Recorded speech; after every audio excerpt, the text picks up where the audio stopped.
আশা করি মানুষ বুঝতে পারছেন, ওরা বিচার চায় না, ওরা চায় চেয়ার। এটা সরকারের আতঙ্ক। এক শর্তেই কার্যত ভেস্তে গেল বৈঠক।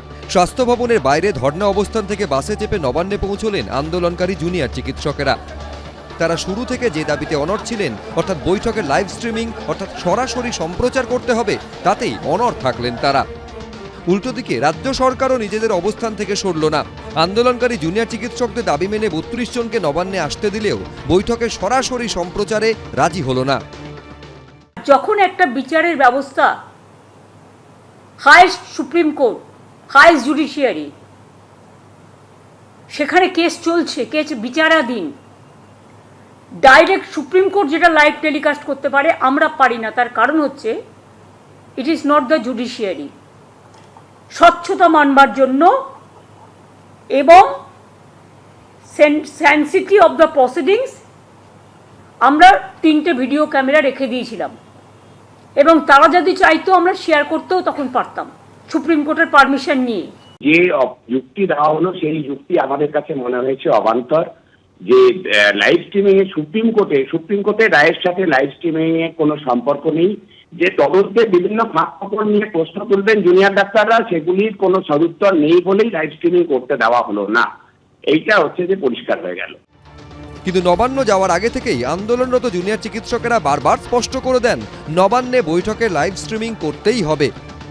ভিডিও রেকর্ডিং হতে পারে, তাহলে লাইভ স্ট্রিমিং এ কি অসুবিধা? আমরা খোলা মনেই চাইছি যে একটা বৈঠক করা হোক, সেই খোলা মনের পরিচয় দেওয়ার জন্য আমরা চাইছি সবকিছু সবার সামনে লাইভ স্ট্রিমিং হোক। তো এখন যেহেতু বলছে যে লাইভ স্ট্রিমিং সম্ভব না, আমরা বুঝতে পারছি না যে কি কারণ থাকতে পারে। যেহেতু আগে হয়েছে, তাহলে এখন কি প্রবলেম হচ্ছে?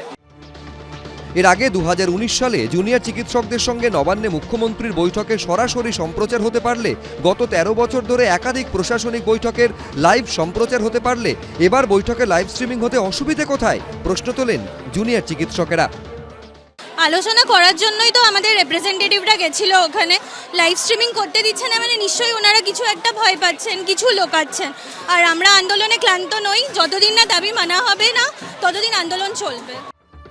এই পরিস্থিতিতে নবান্নের ওপরে সভাঘরে বসে রইলেন মমতা বন্দ্যোপাধ্যায়। সামনে সার দেওয়া ফাঁকা চেয়ার, নিচে ঠায় দাঁড়িয়ে রইলেন আন্দোলনকারী জুনিয়র চিকিৎসকেরা। বৃহস্পতিবার দুপুর 2টো নাগাদ জুনিয়র চিকিৎসকদের ইমেল করেন রাজ্যের মুখ্য সচিব। রাজ্য সরকারের তরফে জানানো হয়, সাধারণ মানুষের চিকিৎসা পরিষেবা স্বাভাবিক অবস্থায় ফেরাতে বিকেল 5টায় নবান্নের কনফারেন্স হলে বৈঠক হবে। মসৃণভাবে আলোচনার জন্য শুধুমাত্র 15 জনকে বৈঠকে আমন্ত্রণ জানানো হয়। পাশাপাশি স্পষ্ট করে দেওয়া হয়, বৈঠকের লাইভ টেলিকাস্ট হবে না, কিন্তু স্বচ্ছতা বজায় রাখতে তা রেকর্ড করে রাখা হবে। মুখ্যমন্ত্রী দেখা করবেন বলেও জানানো হয় মুখ্য সচিবের তরফে। বিকেল 3:53 নাগাদ ইমেলের পাল্টা জবাবে জুনিয়র চিকিৎসকেরা লেখেন, মসৃণ আলোচনার জন্য আমরা 30 জনের প্রতিনিধি দল পাঠাচ্ছি। অতীতে মাননীয় মুখ্যমন্ত্রীর বিভিন্ন বৈঠকে যেমন হয়েছে সেভাবেই এই মিটিংয়ের লাইভ স্ট্রিমিংয়ের ব্যবস্থা করা হলে আমরা উপকৃত হব। আমরা খোলা মনে আলোচনা করতে চাই এবং চাই সেই আলোচনা যেন সাধারণ মানুষের কাছে স্বচ্ছভাবে উপস্থাপিত হয়।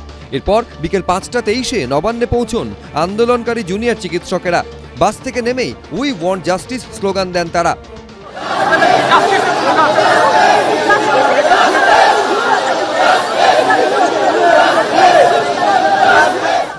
কিন্তু লাইভ স্ট্রিমিং এর প্রশ্নেই আটকে যায় বৈঠক। আন্দোলনকারীদের বোঝাতে নিচে নেমে আসেন মুখ্য সচিব, স্বরাষ্ট্র সচিব, রাজ্য পুলিশের ডিজি সহ পদস্থ কর্তারা, কিন্তু শেষ অবধি ওপরে উঠে যান তারা। এই পরিস্থিতিতে অনেকেরই প্রশ্ন, বৈঠকের লাইভ টেলিকাস্ট করতে কেন রাজি হলো না সরকার? কি লুকোনোর চেষ্টা করলো তারা? উনি যেগুলো লুকাবার চেষ্টা করছেন, যাদেরকে বাঁচাবার চেষ্টা করছেন, সেই প্রশ্নের সম্মুখীন হতে উনি অস্বস্তি বোধ করছেন। তাই তিনি ডাক্তারদের সামনে যেতে চাইছেন না, তিনি লাইভ চাইছেন না। কিন্তু মমতা ব্যানার্জি সব রাজি, লাইভ টেলিকাস্ট চলবে না, কারণ তাদের সঙ্গে কি কথাবার্তা হবে, সাধারণ মানুষের জানার অধিকার আছে।